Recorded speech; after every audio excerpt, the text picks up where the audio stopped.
Today in appeals court in California, we'll hear arguments on the challenge to President Trump's deployment of National Guard troops, and the suspect charged in the murders of a Minnesota lawmaker and her husband face a judge for the first time. Joining us to discuss, the former superintendent of the Chicago PD and retired special agent in charge at the FBI, Jody Weiss. Good morning to you, sir. Great to see you as always. Good morning. Let's start with the case against Vance Boelter. What is next for him in this case? You know, Jan, there's a lot of work that has to be done still. They're looking for a few things. Number one, you want to know what his motive was. That's really important. And then you also want to determine, was he acting alone? Are there other people involved? Because that could address how you would then form your threat matrix or your security threat. So right now, there's several things that are going to be going on simultaneously. First thing, you want to look for all the physical evidence. They're going to be going through the vehicle, his house, his phone with search warrants. You know, and they're all going to try to tie that evidence back to the crime scene. Then you've got the digital examination. Think what might be on that phone, the messages, the phone calls before this incident took place. They'll be looking at his social media posts, if he has any. They'll be looking at his search histories. You know, he did a lot of planning on this, and that will all tie to his motive and what he was doing ahead of time.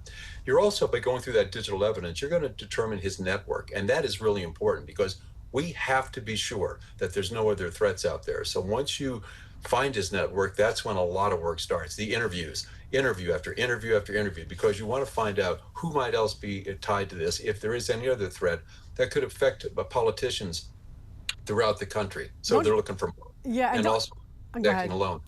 Don't you think, whether or not he acted alone, which right now they're saying he did, but don't you think he was on the radar of law enforcement at some point? You know, it's hard to say. You know, you go back to the whole thing with the FBI, they have a small window to look at somebody, and they've got to make a call whether, you know, you're actually a threat or not, because, you know, resources, you can't keep all of these cases open all the time. But, you know, he understood law enforcement. He was in the tactical world. He'd been involved with government. So I don't know if it just popped up. We don't know. And that's what they're going to determine. Like, why, if he wasn't known, should he have been known? Right, and if he right. should have been known, why wasn't he known? Right. So we All just these have to wait questions. for the investigation.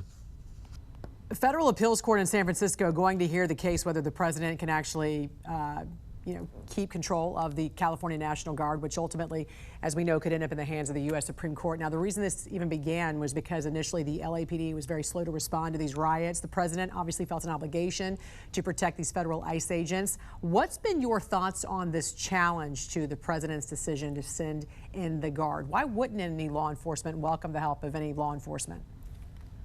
And my first thought is the case should be tossed. I mean, Title 10 clearly gives the authority to the president to deploy the National Guard, to federalize the National Guard when federal assets, either structures or people, are threatened. You had ICE agents that were being threatened just trying to do their job, carrying out search warrants.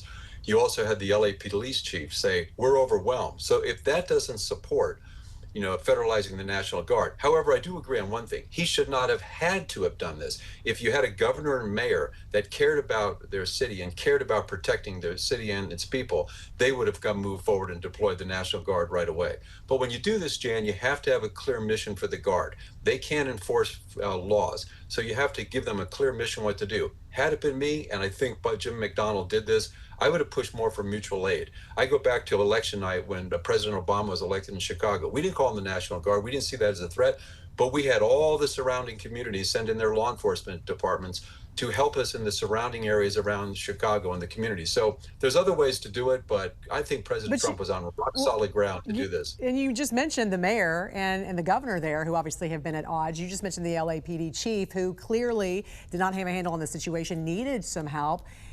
Weren't you often at odds with the mayor as well when you were in Chicago? Were there times where you just wanted politicians to stay in their lane and let law enforcement do what they need to do? Well, I think you always want to do that. I was really blessed, and this is, you know, 100% true. Mayor Daley gave me a really free hand to run this stuff. And I learned one thing at the FBI: information, feed the beast. We sent him notes probably every day of what we were doing. So he was fully apprised. And I think a smart politician wants to have that level of separation. So if something goes bad, he can point to me at a presser and say, talk to him. He's the police chief. But in Los Angeles, you do not have the quality politicians that you had with Richard M. Daley.